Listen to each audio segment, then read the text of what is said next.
সারা দেশে প্রার্থনা ও গণমিছিল কর্মসূচি পালন করেছে বৈষম্য বিরোধী ছাত্র আন্দোলন।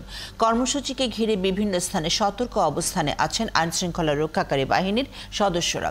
সকালে রংপুরের বেগম রোকেয়া বিশ্ববিদ্যালয়ের ফটকে সমাবেশ করেছে শিক্ষক এবং শিক্ষার্থীরা। পরে একটি মিছিল পার্কের মোড় এবং মডার্ন মোড় প্রদক্ষিণ করে।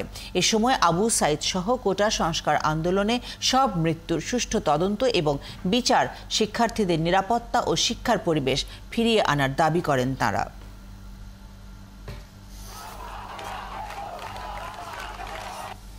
যে বিচার বিভাগীয় কমিশন মানুষের সাথে কথা বলে এবং যেগুলো ভিডিও আছে সব কিছুর ভিতর দিয়ে তারাও একটা খুব ভালো তদন্ত করতে পারবে বলে আমরা মনে করি। আমরা এই হত্যাকাণ্ডের সকল হত্যাকাণ্ডের ন্যায় বিচার প্রত্যাশা করি। আমরা সকল খুনিদের বিচার চাই। আমাদের 9 দফা দাবি মানা না পর্যন্ত আমরা এই দাবি আমরা রাজপথ ছাড়ব না।